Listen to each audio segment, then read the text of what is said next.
Hey there, my name is Thomas O'Regan and I am a property investor here in Australia. Over the last 3.5 years, me and my wife have built an 11 property portfolio to a valuation of $4 million.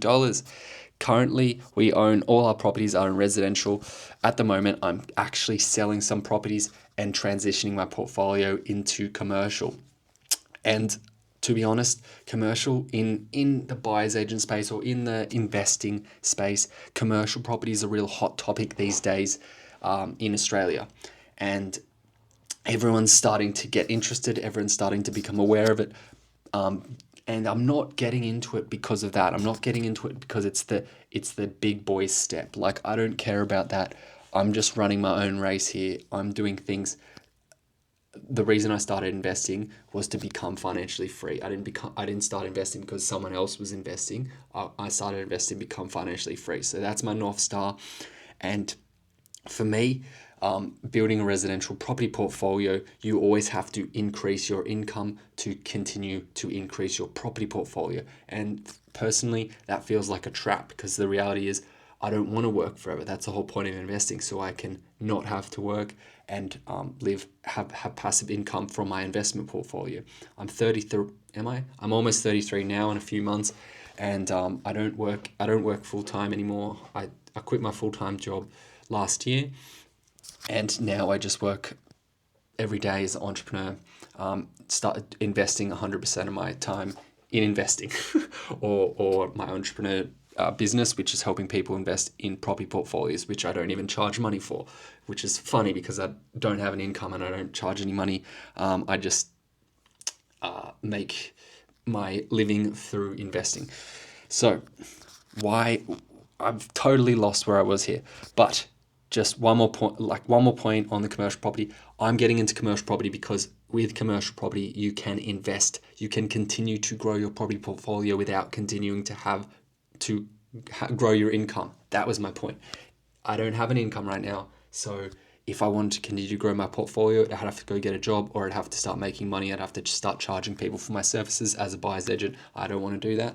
I want to be a successful investor. I can invest without generating money anywhere else, and that's why I'm going into commercial property. That's it. Anyway, today what I wanted to go over was land values in apartments. I am very big on investing in apartments, and quite frankly, every single one of my 11 properties, me and my wife's 11 properties, are apartments. And a lot of people have very negative things to say about apartments, but the reality is property is just a vehicle, and if it ticks the boxes of wherever you're trying to get to, then invest in that. Don't invest in some idea of someone's opinion. Okay, so hopefully that made sense, but this is my point. People think houses and land is more valuable than apartments. And the truth behind it all is, yes, land is the thing that appreciates, but you've got to understand what is the actual, if you're going to invest in a house versus an apartment, what is the actual value of the land component that the house is sitting on? Because at that point, if you understand that, then like the value of the land that an apartment is sitting on could actually be more valuable than a house. And let me just demonstrate this. So if you go into regional Australia, in a town where there is about 500 people, you can buy a house for as cheap as $300,000.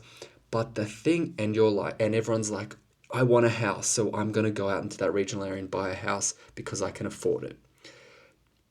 But as we said, the land component is the component that goes up in value. Now, ask yourself the deeper question, what is the value of the land in that regional town that has 500 people?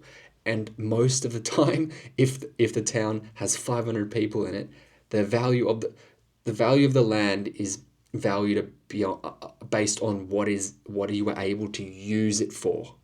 So most of the time, land in regional areas with 500 people population towns are useless. Sorry to say, they're useless. So effectively what I'm saying is, per square meter, a land in a regional town with 500 people, very long-winded, getting to the point, $500 a square meter.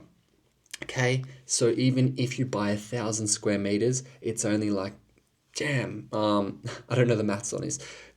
Grill me in the comments if I'm wrong, but if you buy 1,000 square meters of land and it's $500 a square meter, I think that's about 50 grand. You're getting about 50 grand of land. That's ridiculous. Why would you buy 50 grand of land for 300 grand? You're just buying a building that's depreciating. Bad idea. Versus if you were to buy an apartment that is, you own 50 square meters of the land and the total land area is, say, 307. I'm just looking at one here. This is an apartment. It's on a 375 square meter lot. There is, man, oh my God. I think there's about 10 apartments on it. Let me see. There's six apartments on this lot. The land per square meter is $10,000 a square meter. See the difference? It's a 20 times. The value of the land is 20 times more valuable. Why? Because this is in a metro area. This is close to the CBD of Melbourne. The land is $10,000 a square meter. What's my point? Check the land values of whatever you're buying in. If it's a regional town or a metro area, obviously metro areas, the land's value is higher, but everywhere is different. Check the land value.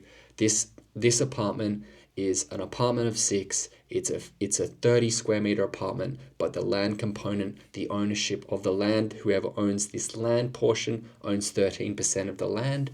13% of 374 is over 400 grand. You are buying over 400 grand worth of land for this apartment is $300,000, by the way, for a discount. Apartments or house doesn't fucking matter. Like, it doesn't matter. What is the land value that you're buying? That's what matters. What is the potential of the property? That's what matters. Doesn't matter house or land. Please understand that. Cheers. Bye.